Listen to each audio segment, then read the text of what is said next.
1 KG মালতার দাম 20 টাকা।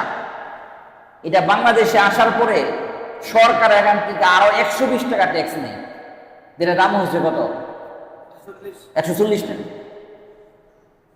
এই পৃথিবীতে কোনো এত অদ্ভুত আর এত অসামঞ্জস্যশীল রাষ্ট্র পৃথিবীতে নাই। গরিব মানুষ ফল ফলাদি খেতে পারে না।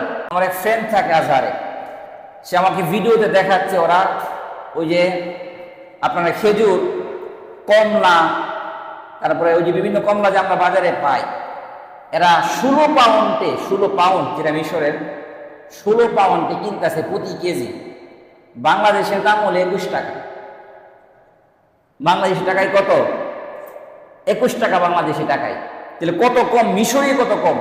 মানে 1 কেজি কমলার দাম বাংলাদেশি টাকায় 21 টাকা।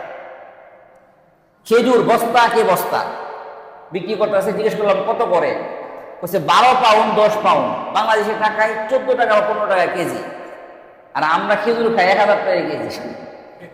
আশ্চর্য, একটু ভালো খেজুর 500 টাকার নিচে নাই। এর কারণ কি জানেন? এর কারণ আমি আপনাদেরকে জানাই। সারা পৃথিবীতে যত সরকার আছে, গরিব দেশগুলোতেও সরকার এই যে ফল ফলাদি থেকে ট্যাক্স নেই না, ট্যাক্স কম নেই। বাংলাদেশে ফল ফলাদির মধ্যে 120% ট্যাক্স। আর ক্লিয়ার করে আপনাদেরকে বুঝাই, ধরেন 1 কেজি মালতার দাম 20 টাকা। এটা বাংলাদেশে আসার পরে সরকার এখান থেকে আরো 120 টাকা ট্যাক্স নেয়, যেটা দাম হচ্ছে কত? 140 টাকা। এই পৃথিবীতে কোনো এত অদ্ভুত আর এত অসামঞ্জস্যশীল রাষ্ট্র পৃথিবীতে নাই। গরিব মানুষ ফল ফলাদি খেতে পারে না, খেতে পারে না। 1 কেজি আঙ্গুরের দাম 450 টাকা, আপনি কেমনি খাইবেন? অথচ এই আঙ্গুরটা কিনছে 40 টাকা কেজি, সরকার ট্যাক্স দিয়ে দিয়েছে 150%। সব রাষ্ট্রেতে এই ফল ফলাদির দাম কম থাকে, একবারে কম থাকে। আমাদের দেশে এটা বেশি, দুঃখজনক।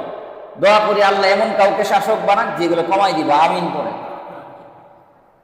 এগুলোর দাম বেশি। রাসূলের জমানায় এই যে কিশমিশ, জব, খেজুর, পনির, এগুলোর দাম কম ছিল, এই জন্য এগুলো ছিল 100, মানে 3 কেজি। আর গম, আটা এগুলো ছিল বেশি দাম, এগুলো ছিল আধা 100, তাই 1.5 কেজি। তাহলে আমরা কিভাবে দিব?